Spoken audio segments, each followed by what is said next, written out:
Training policy का विमोचन माननीय मंत्री महोदय के हाथों और हमें हमारे सभी गण्यमान्य अतिथियों के हाथों।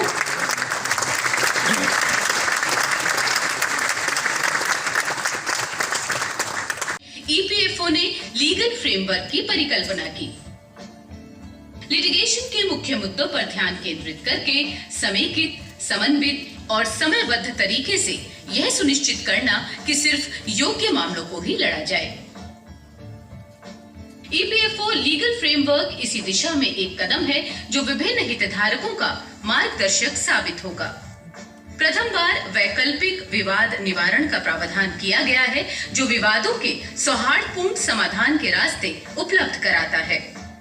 लीगल फ्रेमवर्क में विभिन्न अदालतों के समक्ष मामलों के प्रतिवाद के लिए स्टैंडर्ड ऑपरेटिंग प्रोसीजर सुनिश्चित किया है, जिससे कि ईपीएफओ में लिटिगेशन की प्रक्रिया में एक स्थायी, गुणात्मक और मात्रात्मक सुधार लाया जा सके।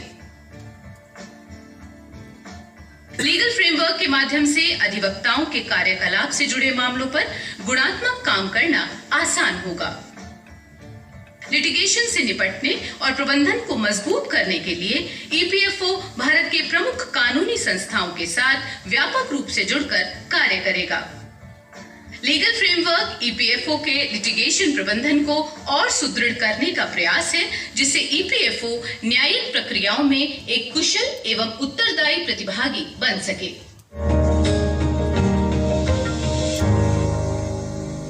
माननीय मंत्री महोदय, आप लीगल फ्रेमवर्क डॉक्यूमेंट। धन्यवाद सर। आइए अब चलते हैं उडुपी, जहां श्री मारुति भोई अपर केंद्रीय आयुक्त कर्नाटक एवं गोवा अपने सहयोगियों के साथ इस बिल्डिंग का वर्चुअल टूर करते हैं इस फिल्म के माध्यम से। A warm welcome to all.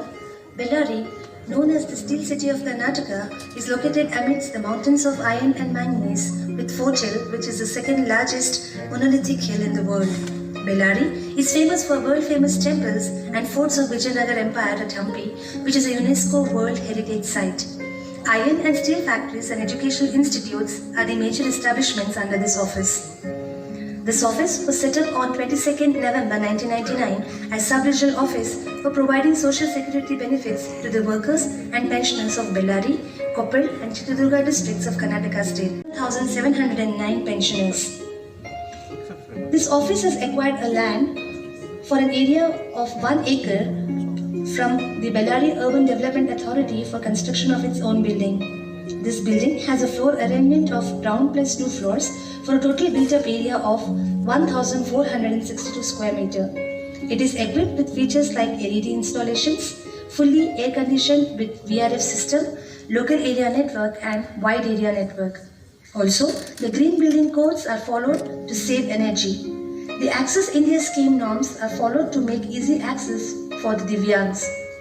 The newly constructed Regional Office Building Bellary is being inaugurated by the Honorable Minister for Labour and Employment, Government of India, Shri Bhupender Yadav, today, that is 30th July 2022. Thank you. माननीय मंत्री महोदय,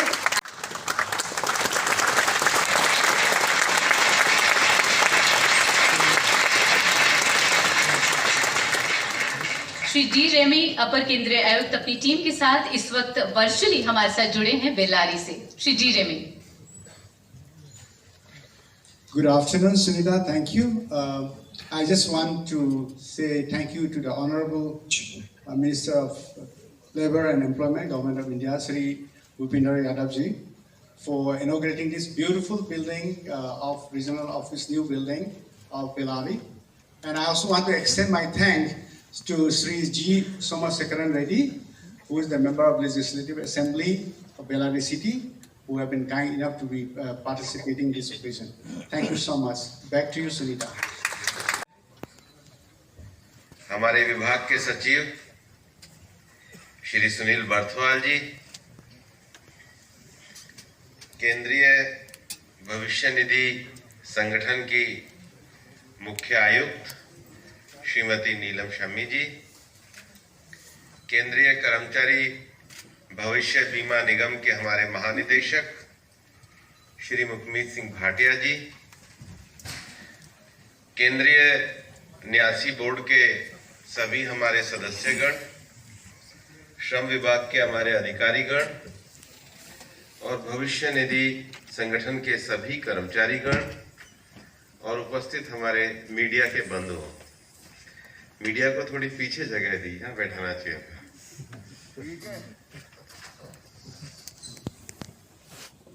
सबसे पहले तो मैं केंद्रीय भविष्य निधि संगठन के आप सभी लोगों को बहुत बधाई देना चाहता हूं कि विगत वर्षों में आपके संगठन ने बहुत उत्कृष्ट कार्य किया है और लगातार अपनी सर्विस के माध्यम से जो आपके लाभार्थी हैं, बड़ी उत्कृष्टता से आप लोगों ने सेवाएं पहुंचाई है। आप सब लोगों का बहुत बहुत अभिनंदन।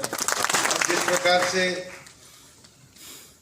हर हमारी न्यासी बोर्ड की बैठक में आपके द्वारा नए विषयों को आगे बढ़ाया जाता है, इस बार जब इंटरनेशनल अंतर्राष्ट्रीय महिला दिवस हुआ था, उस समय भी आप लोगों ने नए अपने जिनके सेवा प्रदाता के रूप में आपने जो नई सर्विसेज दी थी, उसके लिए भी आप लोगों ने अच्छा कार्य किया। और आज भी जो चारों विषय आप लोगों ने किए हैं वो बड़े महत्वपूर्ण हैं। सबसे बड़ा विषय है कि हमारे श्रम विभाग में जो दोनों संगठन है, हमारा भविष्य निधि का संगठन है और हमारा जो कर्मचारियों का चिकित्सा के लिए बीमा संगठन, बीमा निगम है, दोनों का बहुत महत्वपूर्ण भूमिका रहती है। जो हमारे पेंशनर हैं, जिनको हम पेंशन प्रदान करते हैं, उनको पेंशन देना ये हमारा कर्तव्य है, हमारे सर्विस मैनुअल का हिस्सा है। हमारे संगठन की रचना ही इस प्रकार से है कि हमारे संगठन का उद्देश्य ही सेवा है और सेवा देने के लिए उनको सही तरीके से सेवा मिले, टेक्नोलॉजी का सही उपयोग हो, डिजिटल टेक्नोलॉजी का उपयोग हो। इसके लिए आज जो सबसे एक अच्छा विषय लिया है कि बार बार अपना अंगूठा लगाने के लिए बायोमेट्रिक के लिए जाना ना पड़े, जो आप लोगों ने फेस रीडिंग से जो ऐप डाउनलोड करके एक सुविधा प्रदान करी है, मैं आपको आपके इस नए कार्य के लिए पूरी तरीके से बधाई देना चाहता हूं। दूसरा जो महत्वपूर्ण आज एक विषय शुरू किया है वो लिटिगेशन पॉलिसी का है। कोई लिटिगेशन में क्यों लंबा उलझे, और लिटिगेशन में दोनों ही तरीके से, कम से कम हमारे कर्मचारियों के जो केसेस हैं, हमारे विभाग के पॉलिसी को लेकर के जो पब्लिक इंटरेस्ट लिटिगेशन के विषय हैं, जिनको हम सेवा देने वाले उनके विषय हैं, उसके साथ ही साथ प्रोविडेंट फंड डिपार्टमेंट का जो भूमिका है वो ईज ऑफ डूइंग बिजनेस में हमारा ये भूमिका होनी चाहिए कि जिस कर्मचारी की भविष्य निधि बनती है वो बने, लेकिन हम एक सेवा करने वाले संगठन है, कम से कम टेरर संगठन की भूमिका नहीं बननी चाहिए। हमारा एक एनवायरनमेंट फ्रेंडली, बिजनेस फ्रेंडली और कर्मचारियों के सेवा वाला एक सोशल एटीट्यूड वाले संगठन के रूप में हमें बढ़ाना है।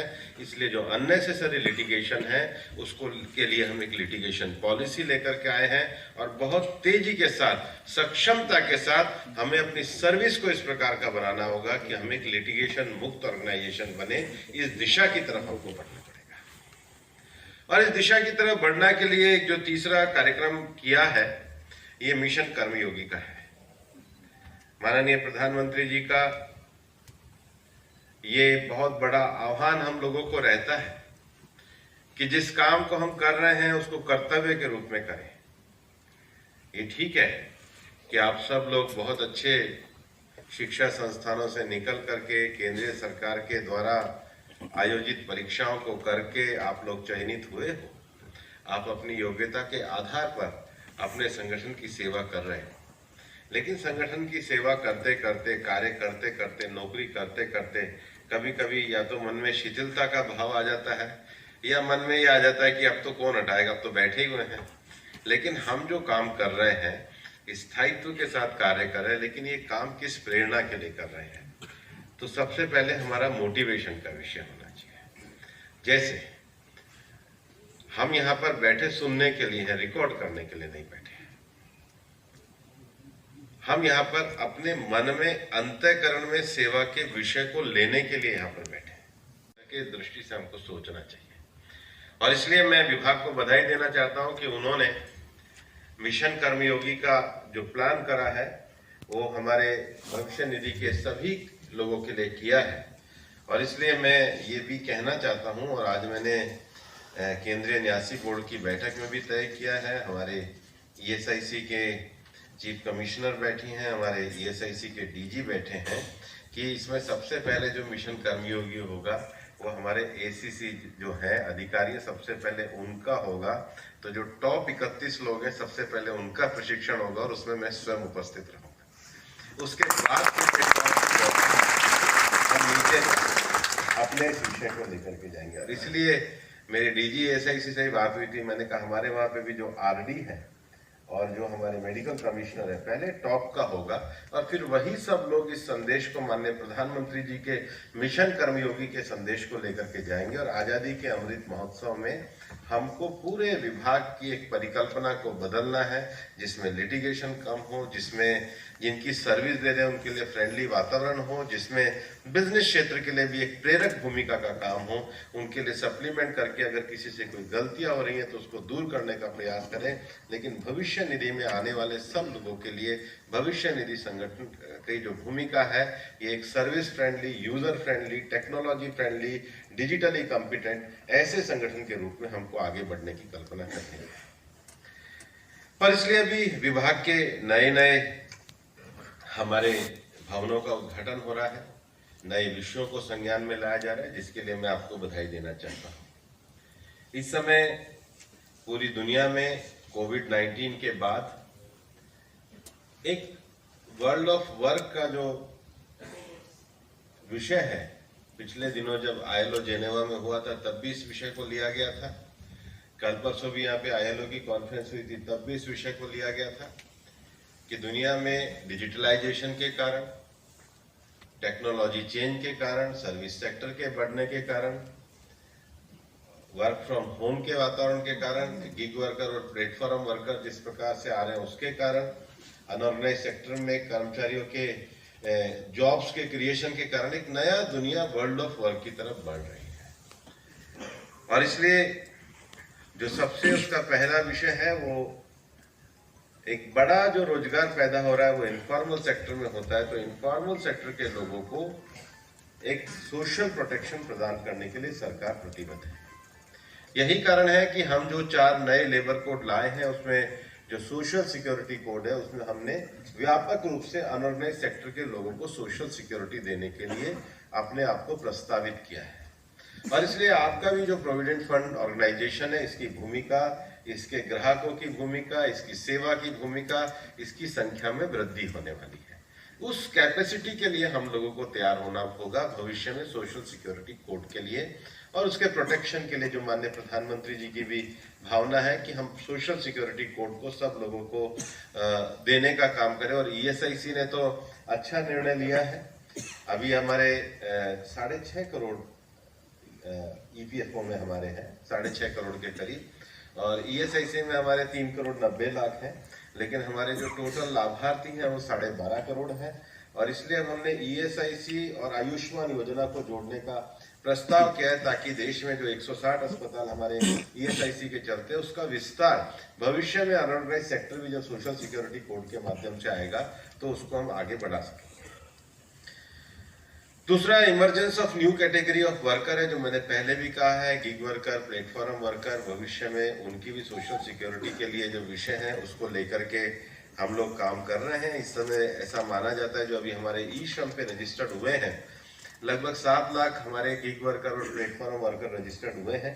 ये संख्या भी बढ़ेगी, इनको भी भविष्य में सोशल सिक्योरिटी के नाते काम करना होगा। लेकिन हम में से बहुत सारे लोग केवल यही नहीं है कि अकुशल क्षेत्र में, कुशल क्षेत्र में भी अभी जिस प्रकार की दुनिया चल रही है उसमें मोबिलिटी एंड माइग्रेशन दोनों साथ साथ चल रहे हैं। स्किल लोगों की भी जरूरत होती है दुनिया में सब जगहों पे, अनस्किल की भी जरूरत हो रही है। तो मोबिलिटी और माइग्रेशन को ध्यान में रखते हुए लेबर ब्यूरो के द्वारा, भारत सरकार के द्वारा एक सर्वे किया जा रहा है, ताकि हम इसको पूरी तरीके से स्किल और अनस्किल दोनों वर्करों को हम इसको कर सके। और पूरे सभी जगहों पे जो मोबिलिटी और माइग्रेशन के साथ है, जो इंडस्ट्री को भी जिसकी जरूरत होती है, जिसको माना जाता है कि ग्लोबल स्किल गैप मैपिंग है, मतलब स्किल वर्कर और आवश्यकता और उपलब्धता दोनों में कहीं ना कहीं मिसमैच होता है, हर इंडस्ट्री को होता है। एमएसएमई को भी लगता है कि इंडस्ट्री तो लगा दी, लेकिन वो जो एक पर्टिकुलर मशीन उसको चलाने वाला व्यक्ति, कॉम्पिटेंट व्यक्ति, तो ये जो स्किल गैप है, इसको लेकर के सरकार के द्वारा भी कई विषय किए जा रहे हैं। बजट अनाउंसमेंट के कारण भी जो हमारे श्रम विभाग के पोर्टल है, ई श्रम का पोर्टल है, और इसके साथ साथ स्किल डेवलपमेंट का और मिनिस्ट्री ऑफ स्किल और एमएसएमई का जो पोर्टल है, मतलब ई श्रम पोर्टल, एनसीएस पोर्टल, असीम पोर्टल और उमंग पोर्टल, इन सबको जोड़कर उद्यम पोर्टल, इन सबको जोड़ करके एक इंटीग्रेटेड अप्रोच करने का काम भी सरकार के द्वारा चल रहा है। और सोशल प्रोटेक्शन का विषय मैंने बताया है।